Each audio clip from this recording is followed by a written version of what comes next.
شروع اللہ کے پاک اور بابرکت نام سے جو بڑا مہربان نہایت رحم کرنے والا ہے۔ آنکھ کا دکھنا اندھا ہونے سے محفوظ رکھتا ہے۔ اگر زکام ہو جائے تو برس کی بیماری کبھی نہیں ہوتی۔ کھانسی ہونے سے فالج کی بیماری سے حفاظت رہتی ہے۔ پھوڑے پھنسیاں نکلیں تو برس کی بیماری نہیں ہوتی۔ اگر دانتوں کی خرابی سے منہ سے بدبو آتی ہو تو جامن کھانے سے ٹھیک ہو جاتی ہے۔ سال میں ایک بار جامن لازمی کھائیں، اس سے معدے میں جمع ہونے والے بال گل سڑ کر ہضم ہو جاتے ہیں۔ نہارمو ہرڑیڑ کا مربع کھانے سے معدہ اور آنتوں کی بیماریوں سے نجات ملتی ہے۔ آم جب بھی کھائیں دوپہر کا کھانا کھانے کے بعد کھائیں۔ اگر سالن میں گھی زیادہ ہو جائے تو ایک برف کا بڑا سا ٹکڑا لے کر سالن میں ڈبوئیں۔ سارا گھی برف کے ساتھ جم جائے گا اور اسے باہر نکال کر اتار لیں۔ کیلے کے خشک پتے لے کر انہیں جلا کر پیس لیں اور تھوڑا سا نمک ملا کر 2 ماسچہ صبح شام استعمال کریں۔ بلغمی کھانسی کا چند روز میں نشان بھی نہیں رہے گا۔ اگر آپ سمارٹ اور خوبصورت رہنا چاہتے ہیں تو خوراک میں روٹی اور چاولوں کی مقدار کم کر کے پھلوں کی مقدار بڑھا دیں۔ چائے پینے سے گیس کا مسئلہ بڑھتا ہے۔ چنے کی دال اکثر استعمال کرتے رہا کریں، یہ خون کی روانی کو بہتر بناتی ہے۔ نہارمو لہسن کی خوشبو سونگھنے سے سر درد میں آرام ملتا ہے۔ بھنے ہوئے چنے کھانے سے قبض دور ہو جاتی ہے۔ آنکھوں میں پانی بہتا ہو تو ہلدی مکھن میں ملا کر آنکھوں پر لگانے سے پانی بہنا رک جاتا ہے۔ بغیر چینی کے چائے پینے سے دماغ تیز ہوتا ہے۔ روزانہ 1 چمچ کریلے کا جوس پینے سے شوگر ختم ہو جاتی ہے۔ سگریٹ کا دھواں سونگھنے سے کینسر کی بیماری ہو جاتی ہے۔ اگر سر درد کا مسئلہ ہو تو پاؤں کے تلووں پر تیل کی مالش کرنے سے سر درد اتر جاتا ہے۔ کدو کا سالن کھانے سے رنگ نکھرتا ہے۔ ہاتھ دھو کر روٹی کھانے سے رزق میں برکت آتی ہے۔ کدو کا حلوہ کھانے سے جسمانی کمزوری ختم ہوتی ہے۔ شملہ مرچ پکا کر کھانے سے موٹاپا کم ہوتا ہے۔ لسی پینے سے معدے کی تیزابیت ختم ہوتی ہے۔ شوگر والے افراد چینی کی جگہ گڑ کا استعمال کیا کریں۔ بنا دودھ کی چائے پینے سے موٹاپا ختم ہوتا ہے۔ اگر پیٹ بڑھ جائے تو کھیرے کا رس لگاتے رہو، پیٹ کم ہو جائے گا۔ سالن میں لہسن اور ادرک کا استعمال وزن کو کم کرتا ہے۔ اخروٹ کا تیل سر میں لگانے سے سر کی جوئیں مر جاتی ہیں۔ دیسی مرغی کا انڈا ابال کر کھانے سے بلڈ پریشر نارمل رہتا ہے۔ جنہیں نیند زیادہ آتی ہو وہ پودینے کی چٹنی بنا کر کھایا کریں۔ انگور کا رس چہرے پر لگانے سے رنگ دودھ جیسا چمکدار ہو جاتا ہے۔ سرسوں کے تیل میں پیاز کا رس ملا کر لگانے سے بال جھڑنا رک جاتے ہیں۔ جن کے ناخن کمزور ہوں وہ صبح کے وقت ایک لہسن کا جوا لے کر ناخنوں پر رگڑا کریں۔ ہاتھ پیروں پر ایلو ویرا لگا کر سونے سے رات کو مچھر نہیں کاٹتے۔ سر میں خارش ہو تو سمجھ جائیں دماغ تیز ہو رہا ہے۔ انگوٹھے پر خارش ہو تو سمجھ جائیں آپ کا قد بڑھ رہا ہے۔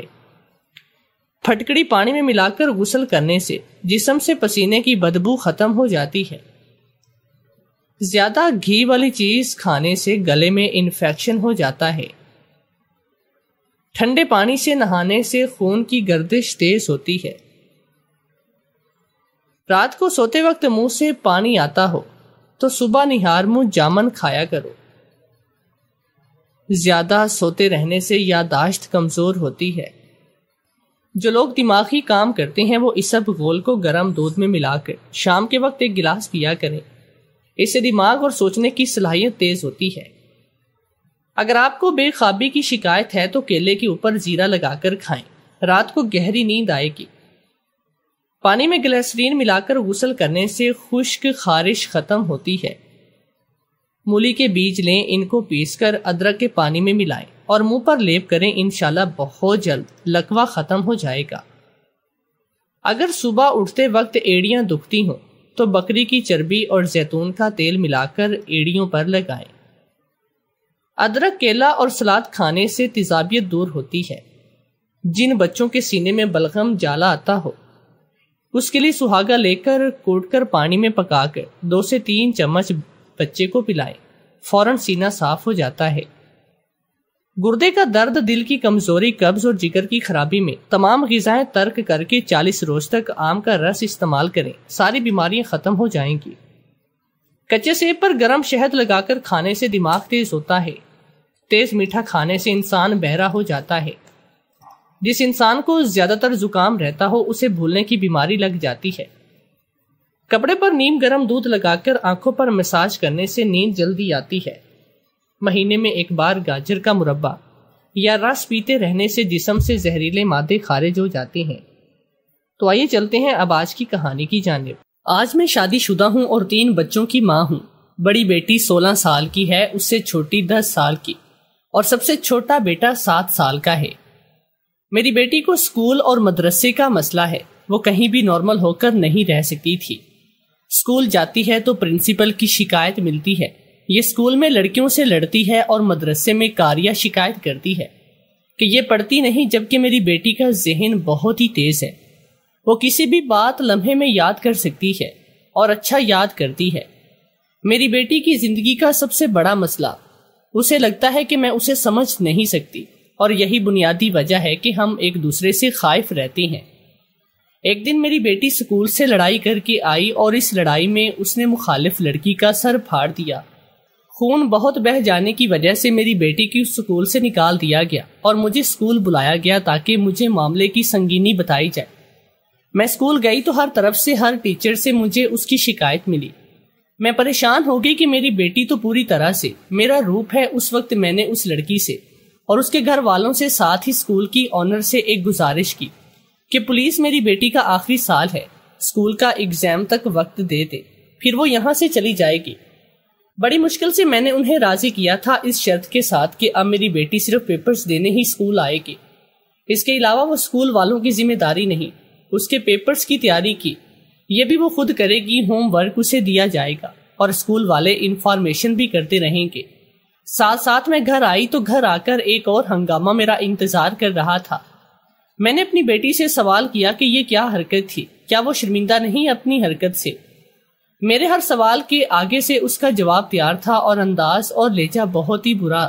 میں واضح طور پر محسوس کر رہی تھی کہ وہ بدتمیز ہو گئی ہے۔ ہماری بحث چل رہی تھی کہ اس کے پاپا بھی آفس سے آ گئے اور بیٹی کے تیور دیکھ کر حیران ہو گئے۔ یہاں میں بھی اس کے لہجے سے پریشان تھی۔ میں نے اس سے ڈائریکٹ سوال کیا، آخر کیا مسئلہ ہے اس کے ساتھ، وہ یہ سب کیوں کر رہی ہے؟ اور اس کا جواب سن کر میں سکتے میں چلی گئی اور مجھے شدید احساس ہوا کہ میری پرورش میں کمی رہ گئی۔ میں تو اپنا بیتا ماضی لوگوں سے چھپائے پھر رہی ہوں، جبکہ یہ چھپانا میرے لیے کتنا برا ثابت ہوا ہے۔ میری اولاد ہی مجھ سے بدزن ہو گئی۔ میری بیٹی مسلسل اپنے اندر کا طوفان اپنے لفظوں کے ذریعے سے نکال رہی تھی۔ وہ مجھ پر طوفان موت کی طرح اتر رہا تھا، جو نہ کامل موت آنے دیتا اور نہ ہی مجھے زندہ رہنے دے رہا تھا۔ اس کے الفاظ میں سن رہی تھی جو کہ اتنے زہریلے تھے۔ وہ کہہ رہی تھی کہ آپ کو کیا پتا کہ میں کیسے جی رہی ہوں؟ آپ نے کبھی مجھے سمجھا بھی ہے جو بہت اچھا وقت گزار آئی ہے، نانا اور نانی کے گھر، اور میرا حال کیا کر دیا؟ یہ میں جو بھی ہوں آپ کی وجہ سے ہوں۔ آپ اور پاپا کتنا خوش ہیں، لیکن مجھے نہیں رکھا۔ مجھے پیدا ہی کیوں کیا تھا آپ نے، جب آپ کی ذمہ داری لینی ہی نہ تھی؟ آپ ایک اچھی ماں نہیں ہیں، آپ بالکل بھی ایک اچھی ماں نہیں۔ آپ کو کیا پتا ہے کہ اذیت کیا ہوتی ہے، ڈر اور خوف کیا ہوتا ہے؟ آپ اور پاپا مجھ سے پیار نہیں کرتے، مجھے وقت نہیں دیتے، اور میں جب کسی فیملی کو خوش دیکھتی ہوں تو میرا دل کرتا ہے کہ انہیں مار دو۔ میں نہیں خوش تو کوئی بھی کیوں خوش رہے؟ میرے شوہر اس کی ساری باتیں سن رہے تھے اور میں بھی سکتے کی سی حالت میں ایک جگہ بیٹھی یہ سب سن رہی تھی۔ جب وہ بول بول کر تھک گئی تب خود ہی وہ میرے سامنے موجود میز کی کرسی پر بیٹھ کے میرے شوہر میرے پیچھے آ کر کھڑے ہو گئے اور میرے کندھے پر ہاتھ رکھ کر مجھے حوصلہ دیا اور کہا، وہ بچی ہے، پیار سے سنبھال لو تو سمجھ جائے گی، اور بتاؤ کہ تم بھی ان سے بڑھ کر بہت سی چیزوں سے گزری ہو، تمہاری بھی ایک داستان ہے جو خون کے آنسو رلا دینے والی ہے، اور آج اگر قسمت مہربان ہے تو تم نے بہت کچھ جھیل لیا ہے اور اس پر صبر کیا ہے، اور یہی تمہاری کامیابی کی وجہ ہے۔ وہ یہ حوصلہ دے کر کمرے میں چلے گئے۔ گہری خاموشی تھی گھر میں۔ میرے باقی دونوں بچے بہت ہی چیخے اور سہمے کھڑے تھے، جنہیں آواز دے کر شوہر نے کمرے میں اپنے پاس بلایا تاکہ ہم ماں بیٹی کو ایک ساتھ وقت مل سکے۔ میرے کانوں میں وہ آہیں پھر سے گونجنے لگی اور میں نے آنکھیں بند کیے اس تکلیف کو محسوس کرنا شروع کیا اور میری آنکھوں سے آنسو بہنے لگے۔ قاری صاحب، مجھے گھر جانا ہے، مجھے گھر جانے دے پولیس، مجھے گھر جانے دے۔ امی انتظار کر رہی ہوگی میرا، وہ پریشان ہو جائیں گی، تم گھر نہیں جا سکتی کیونکہ ابھی تم نے اور پڑھنا ہے۔ پڑھو بیٹھ کر میرے ساتھ، میں تمہاری ہی عمر کی تھی۔ میں تمہید باندھ کر اپنی بات شروع کی اور آج پہلی بار مجھے گزری قیامت کا ذکر میری زبان سے ہو رہا تھا۔ میرے مما پاپا تمہارے مما پاپا کی طرح پڑھے لکھے اور پیسے والے نہ تھے۔ ایک چھوٹا سا کچا مکان تھا ہمارا، ان کی اکلوتی اولاد تھی میں۔ مما بیمار رہتی تھی بہت، اور مجھے نہیں پتا کہ انہیں بیماری کیا ہے۔ ابو میرے پورا دن گھر نہیں ہوتے، رات میں میرے سونے کے بعد آتے، اور صبح جب میں اسکول جاتی تو وہ سو رہی ہوتے۔ مما میری پڑھائی کو لے کر بہت ہی پریشان تھی، جیسے تمہاری مما تمہاری پڑھائی کو لے کر پریشان رہتی ہے۔ میری مما نے پڑھا نہیں تھا، اس لیے وہ اس کی قیمت نہیں جانتی تھی۔ وہ کیسے میری فیسیں پوری کر رہی تھی یہ میں جانتی تھی، اس لیے مجھے قدر تھی پڑھائی کی، اور میں بہت ہی مشکل سے پڑھ رہی تھی کیونکہ میں بھی تمہاری طرح پڑھائی سے بھاگتی تھی۔ بس فرق تھا، میری مما گھروں میں کام کر کے، کپڑے سلائی کر کے، دن رات کی محنت کر کے میرے سامنے کماتی، جبکہ ان کی صحت بہت خراب تھی۔ اسکول کے خرچے، ٹیوشن کے خرچے اور مدرسے کی فیس، یہ سب وہ میری آنکھوں کے سامنے خون پسینہ ایک کر کے کماتی تھی۔ جبکہ تم خوش قسمت ہو اس معاملے میں کہ تم نے اپنی مما کو محنت کرتے دیکھ کر اذیت نہیں جھیلی، جبکہ میں نے یہ تکلیف دیکھی ہے، مرنے والی حالت میں اپنی مما کو کام کرتے دیکھا ہے۔ جب ان کو آرام کرنا چاہیے تھا تب انہیں لوگوں کے گھروں میں نے کام کرتے دیکھا ہے، اور تم کہتی ہو میں نہیں سمجھتی۔ خیر، اسکول کا تمہاری طرح ہی آخری سال تھا اور میں خوش تھی کہ اس کے بعد نہیں پڑھنا پڑے گا، پڑھائی چھوٹ جائے گی، کیونکہ آگے پڑھانے کے لیے میرے پاپا اور ماما کے پاس کچھ نہیں تھا۔ تو یہاں میں خوش تھی کہ امی کا سہارا بنوں گی۔ اسکول کے آخری دنوں میں ہی میری تمہارے پاپا سے ملاقات ہوئی۔ تمہاری طرح میرے بھی دوست نہیں تھے اور انسانوں سے میں بھاگتی تھی، لیکن تمہارے پاپا کی کوششوں کی وجہ سے ہماری دوستی ہوئی، اور کب پیار ہوا پتہ بھی نہ چلا۔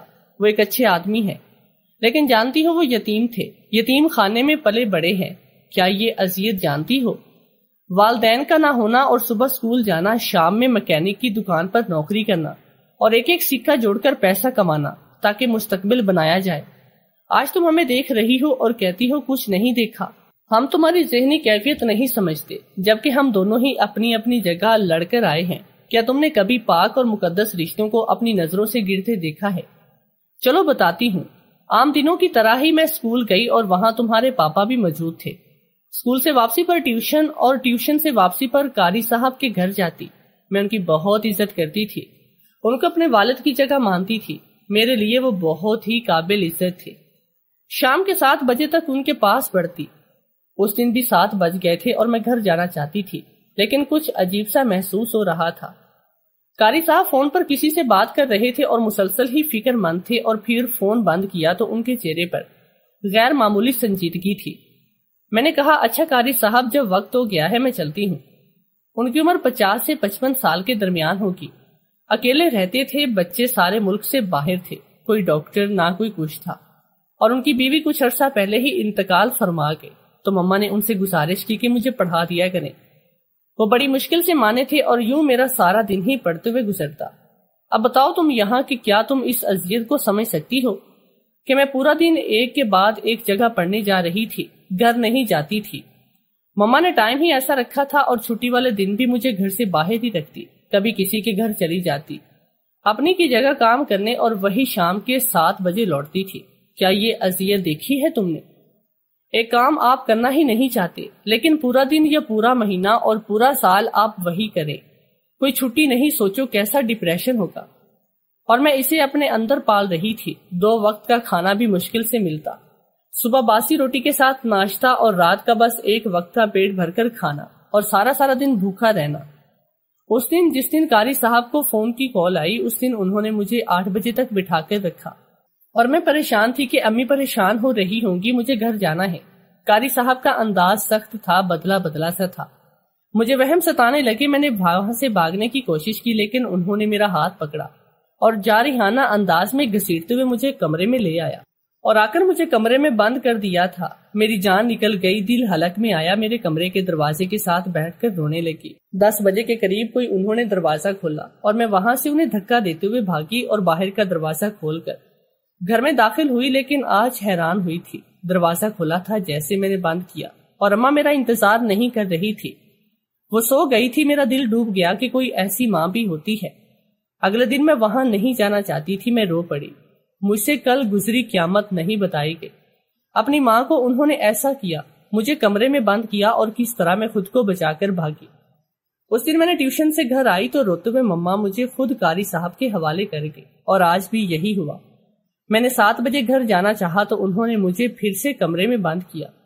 میں کمزور تھی، ان کا مقابلہ نہیں کر سکتی تھی، اور 10 بجتے ہی میں دروازہ کھولتے تو وہاں سے ایسے بھاگتی جیسے سزائے موت سے قیدی کو رہائی مل جاتی ہے۔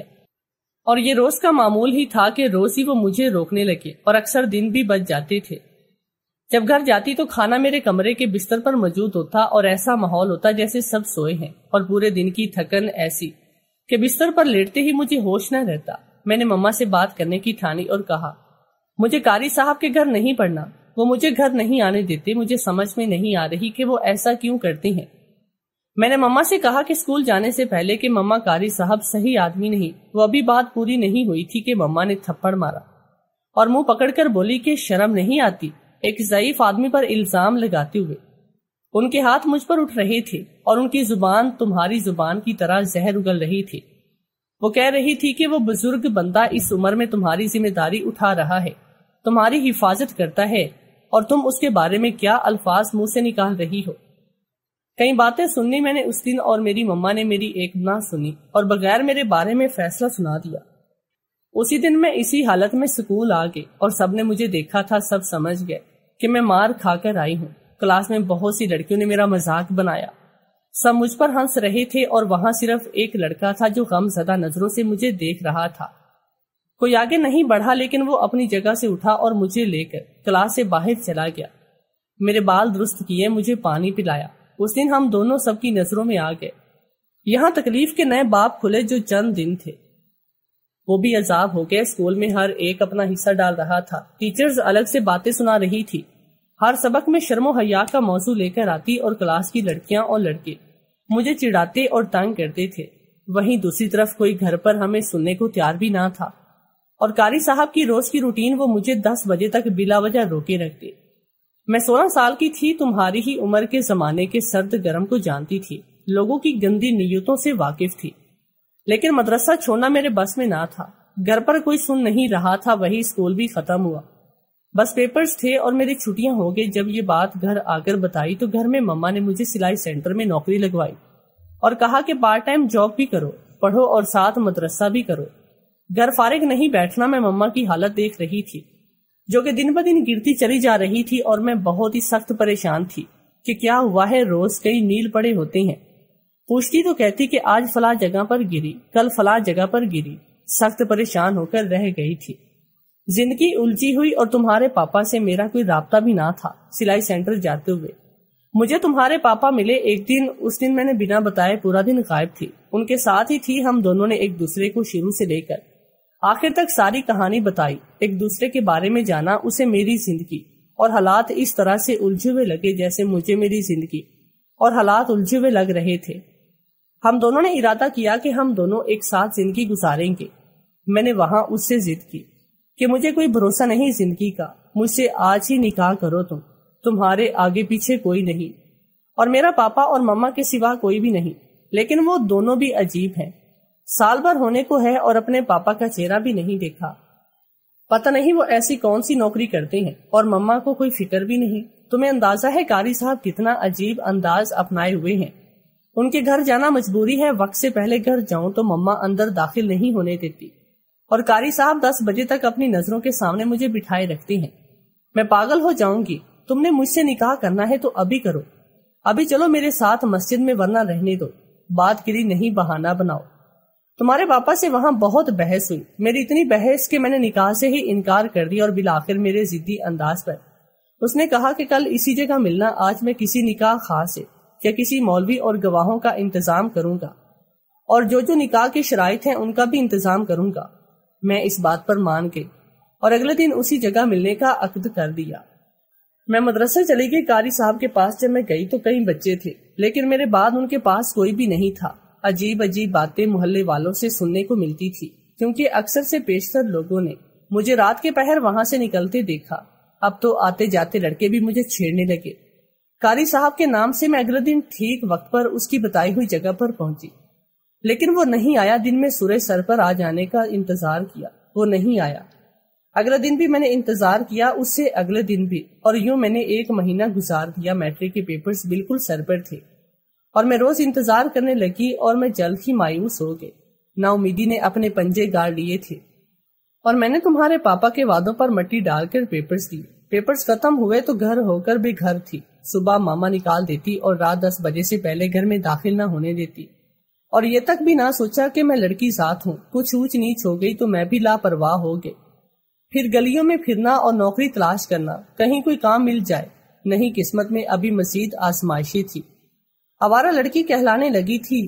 میں تمہارے پاپا کی طرف سے ساری امیدیں ختم ہو گئے۔ اب قاری صاحب کے گھر ہی پائی جاتی۔ صبح فیکٹری جاتی کام کرنے، اور شام 6 بجے سے رات 10 بجے تک میں قاری صاحب کے گھر ہی رہتی۔ ان کے گھر کا کام کر دیتی، میں ان کا کھانا بناتی۔ وہ اب بیمار تھے، ان کی حالت دیکھ کر مجھے لگتا کہ وہ جلد ہی مر جائیں گے، اور ایسا ہی تھا۔ ایک دن جب میں ان کے گھر گئی تو دروازہ کھلا پایا۔ دروازہ بجاتے ہی اندر داخل ہوئی، اور روز کی طرح میں نے سلام کہا۔ ساتھ ہی گھر کو صاف کرنے کے لیے میں نے جھاڑو پونچھا کرنے لگی، اور پھر کھانے کی تیاری۔ یہاں آ کر گھنٹوں بیٹھنے سے اچھا تھا کہ میں ان کا خیال رکھ لوں۔ میں نے کھانا بنایا اور انہیں آواز دی۔ آج خاموشی تھی ان کے گھر میں، ورنہ میں جب بھی گھر آتی قاری صاحب کے وہ سلام کے ساتھ میرا حال پوچھ کر میرا استقبال کرتے۔ آج نہ سلام کا جواب ملا، نہ ہی پکار کا۔ میں ان کے کمرے کا دروازہ بجاتے ہوئے اندر داخل ہوئی تو میرے سر پر آسمان ٹوٹ پڑا۔ وہ کمرے کی زمین پر گرے ہوئے تھے۔ میں چیختی ہوئے باہر نکلی اور محلے کے دروازہ بجا کر لوگوں کو اکٹھا کیا تھا۔ انہیں ہسپتال لے کر گئے تو معلوم پڑا کہ ان کو دل کا دورہ پڑا ہے۔ ان کی تدفین کر دی گئی، اور جب ان کی اولاد آئی تو مجھے معلوم پڑا کہ وہ اپنا گھر میرے نام کر کے اور مکمل انتظام کر کے گئے تھے۔ مجھے میرے صبر کا پھل مل گیا تھا۔ میں گھر کے ہوتے ہوئے بھی بے گھر تھی، اور رشتے ہوتے ہوئے بھی میں یتیم تھی۔ اب میری روٹین یہ تھی کہ میں صبح کام پر جاتی، کپڑے سلائی کرتی تھی۔ فیکٹری میں ایک سوٹ کے 300 مل جاتے، جو کہ میرے لیے بہت ہی تھے۔ آدھی رقم گھر جا کر مما کو دے آتی اور آدھی خود رکھتی۔ ساتھ ہی پیسے جوڑنے لگی تاکہ آگے پڑھ سکوں۔ بہت جلدی مجھے سمجھ آ گئی کہ پڑھائی کی قیمت۔ میں پڑھ لکھ کر ایک مقام بنا سکتی ہوں۔ قاری صاحب کے دنیا سے جاتے ہی بہت سی کہانیاں میرے اور ان کے حوالے سے چل نکلی، جن میں کوئی سچائی نہ تھی، لیکن میں ان باتوں پر کان نہ لگاتی تھی۔ کوئی فائدہ نہیں تھا۔ روزی روٹی اللہ نے لگا رکھی ہے، اور دن رات محنت کرتی تھی۔ سارا دن مصروف رہتی تھی۔ ساتھ ہی کالج میں ایڈمیشن لیا۔ پڑھائی اور کام ساتھ ساتھ چل رہا تھا۔ میری پروموشن بھی ہوئی تھی فیکٹری میں مما کا علاج کروانے کی۔ میں نے بہت کوشش کی، لیکن وہ نہ مانی۔ پاپا کو کئی سالوں سے دیکھا بھی نہ تھا۔ یوں میرا انٹر ہوا اور میں نے 12 جماعتیں پاس کی۔ ساتھ ہی میں نے ڈیزائننگ کا کورس بھی بہت ہی کچھ دیر کرنا پہلے شروع کیا۔ میں نے بہت محنت کی، لوگوں کی سننا بند کی، تمہارے پاپا کا خیال دل سے نکال دیا۔ یہ محبت کہیں کی نہیں چھوڑتی۔ مما پاپا سے کوئی ہمدردی کا رشتہ نہ رکھا۔ ایک دن میں کام سے گھر آئی تو معلوم ہوا کہ میرے پاپا کی لاش کسی مردہ خانے میں ہے۔ وہاں پہنچی تو پولیس کے اہلکاروں کو پاپا کی ساری جانچ پڑتال کے بعد معلوم ہوا کہ میرے پاپا کا تعلق ایک گینگ سے تھا جو ڈرگز بیچتے تھے، اور وہ خود بھی ڈرگز کے عادی تھے۔ ڈرگز نہ ملنے کی وجہ سے ان کی موت واقع ہوئی ہے۔ میں نے وہاں سے ہی ان کے کفن کے انتظام کیا۔ قاری صاحب کی موت کے بعد اس طرح کی موت کا دوسرا تجربہ تھا، اس لیے رونا نہیں آیا، لیکن طوفان اندر موجود تھا۔ اسی حالت کے ساتھ میں ان کے کفن کا انتظام کیا، اور وہاں سے ہی انہیں آخری نہلا کر کفن پہنا کر گھر سے لے گئے۔ یہاں بھی تمہارے پاپا سے میری دوسری ملاقات ہوئی۔ اب بہت سنبھال لیا تھا خود کو، اس لیے انہیں دیکھ کر دل نہیں مچلا۔ کبھی دوست تھے، اس لیے اس کا افسوس قبول کیا، اور میں نے پاپا کو آخری آرام گاہ تک پہنچا دیا تھا۔ گھر سارا محلہ کھڑا تھا، کوئی تھو تھو کر رہا تھا تو کوئی افسوس کر رہا تھا، کوئی آہیں بھر رہا تھا۔ میں بہت تھکی ہوئی تھی جیسے ہی تدفین ہوئی۔ میں کھانا کھا کر سب کو سونے کا کہہ کر چلی گئی۔ پیچھے ابھی بھی آہو پکار سنائی دے رہی تھی۔ جیسے جیسے لوگ ملنے آ رہے تھے ویسے ویسے میلہ لگا ہوا تھا۔ مما بھی سالوں کی بھڑاس نکال رہی تھی اور مجھے اب سمجھ آنے لگا کہ قاری صاحب کیوں مجھے گھر جانے سے روکتے تھے۔ مجھے ابھی بہت سے سوال اپنی مما سے بھی کرنے تھے۔ اگلے دن آنکھ کھلی تو مما کو ناشتے کا کہا۔ مما نے کہا کہ میت والا گھر ہے، چولہا نہیں جل سکتا۔ میں خاموشی سے وہاں سے نکل کے میں نے اپنا سارا سامان قاری صاحب کے گھر رکھوا دیا۔ گھر کم ہی جاتی تھی، ہفتے میں ایک آدھ بار مما کا حال پوچھنے۔ میری روٹین شروع ہو گئی تھی۔ مما کو ایک کام والی لگا دی تاکہ ان کا دن کچھ مصروف ہو جائے۔ یہاں پر میں نے آگے سے ایڈمیشن لیا اور پڑھنے کے لیے وہاں سے۔ تمہارے پاپا روز ہی مجھ سے ملنے آتے، لیکن انہوں نے کبھی نکاح کا ذکر بھی نہ کیا، اور یہی بہتر تھا۔ ہم دونوں ہی کوشش میں تھے کہ اپنے اپنے حالات بہتر کر سکیں۔ مجھے کوئی بھی شکایت نہ تھی، نہ اپنی زندگی میں کسی بات کا افسوس تھا۔ میں جانتی تھی جیسے میں محنت کر رہی ہوں، میں آگے بڑھ رہی ہوں، سبھی اپنی اپنی جگہ اپنی محنت کر رہی ہیں۔ پاپا سے بھی میں کسی بات کی شکایت نہ تھی۔ انہوں نے جو بھی کیا ان کا عمل مین اپنا بیٹی ہونے کا فرض پورا کرنا تھا، اور آج بھی کر رہی ہوں، اور ان کے لیے بخشش کی دعا مانگتی ہوں۔ وہاں ماما سے بھی کوئی شکوہ نہیں۔ انہوں نے کیوں مجھے ان ساری باتوں میں نہیں ڈالا، کیونکہ مجھے نہیں بتایا کہ آخر کیا وجہ تھی۔ مجھے گھر سے دور رکھنے کی یہ سب انہوں نے میری بھلائی کے لیے کیا۔ اگر میں اپنے والدین کے درمیان ہنگاموں سے وابستہ ہو جاتی اور ان مسائل کو جن سے میری مما نے مجھے چھپائے رکھا تھا، تو آج میری شخصیت مسخ ہوتی۔ میں یوں نہ تمہارے سامنے موجود ہوتی اور نہ ہی تمہیں یہاں بیٹھ کر میں سمجھا رہی ہوتی۔ میں بھی اپنی مما کی طرح تم سے لاپرواہ ہوتی اور تم ویسے ہی پلتی بڑھتی جیسے میں پلی بڑی ہوں، لیکن ایسا نہ ہوا۔ میری مما نے خود اندھیرے میں رہ کر مجھے روشنی دی، اور آج میں تمہیں وہی روشنی دینے کی کوشش کر رہی ہوں۔ میں نے ماسٹرز کیا ہوا ہے اور ڈگری پوری ہے، اور میری مما بھی اس دنیا سے رخصت ہو گئے۔ اب میں اکیلی بچ گئی تھی۔ میں نے سرکاری نوکری شروع کی، خود کو مصروف کر لیا تھا۔ تمہارے پاپا سے رابطہ بھی میں تھا۔ اس دن ان کا میسج آیا، یہ شرمندہ تھے۔ میں کیا کہتی تھی؟ مجھے ہم سفر کی ضرورت تھی، اور یہ میری طرح ہی دھکے کھا کھا کر بڑے ہوئے تھے، اور میرا کوئی گندا ماضی بھی نہ تھا۔ اگرچہ غربت تھی، لیکن مجھے عشق معشوقیاں کرنے کا وقت نہ تھا۔ میں پہلے سے ہی بہت جگہ پر بدنام تھی، لیکن ان میں حقیقت نہ تھی۔ یہ بات کوئی بھی نہیں جان سکتا، خاص کر میرے ساتھ رہنے والے۔ لیکن میں تمہیں کبھی یہ نصیحت نہیں کروں گی کہ تم بھی کسی ایسے مرد سے شادی کرو جسے تمہارے بارے میں سب کچھ پتا ہو۔ یہ میری کہانی تھی، یہ میرا کردار تھا۔ ضروری نہیں کہ تم میری بیٹی ہو تو تمہارے پاس بھی وہی کہانی ہو، ایسا بالکل نہیں۔ تم میں میری جھلک ہے، لیکن تمہاری کہانی ایک ایسی نہیں۔ پھر میں نے قاری صاحب کا گھر ان کی اولاد کو واپس کیا، کیونکہ پہلے مجھے ضرورت تھی تو رکھ لیا تھا۔ اب میں 2 گھروں کا لالچ نہیں رکھ سکتی تھی، اس لیے ایک گھر ان کی اولاد کو واپس کیا، کاغذات تیار کر کے اور تمہارے پاپا سے نکاح کر کے ان کے فلیٹ میں آگے۔ اور وہ جو گھر میرا آبائی تھا دیکھو، جہاں ابھی اسکول بنا ہے، اور یتیم بچوں کو تمہارے پاپا اور میں مل کر پڑھا رہی ہیں۔ دیکھو یہ زندگی ہے، تمہیں ہر بات سے محفوظ کرنے کے لیے۔ ہم لوگ تمہارے علم میں کچھ بھی نہیں لائے تھے، لیکن لگا کہ شاید ہم نے ایک بہترین جگہ زندگی گزاری ہے، اور تمہیں وہ زندگی نہیں دے رہے۔ تم نے یہ سب کچھ دیکھنا ہے، خود کو تیار رکھنا، کوئی تمہاری مدد نہیں کرے گا۔ تم خود کو سمجھاؤ، آج رات کا وقت لو اور دیکھو کہ تم نے کیا کیا ہے اور آگے کیا کرنا ہے۔ کیسی زندگی چاہیے؟ ایک مقصد والی، یا پھر ایک مقصد کے بغیر، یعنی کہ ایک بے معنی زندگی چاہیے؟ تم فیصلہ کرو جو تم کو ٹھیک لگے۔ میں تمہارے ساتھ ہوں، لیکن اپنے ساتھ زیادتی نہ کرنا، ایسا ظلم نہ کرنا، اور نہ ہی ایسا فیصلہ کرنا جس سے تمہاری زندگی آزاد ہو یا تم بدنام ہو جاؤ۔ شام ہو گئی ہے، آج کچھ باہر سے آرڈر کر لیتی ہوں، فریج میں رکھ دوں گی، بھوک ہوئی تو کھانا کھا لینا، ورنہ کل صبح کا ناشتہ روز کی طرح ساتھ ہی کریں گے۔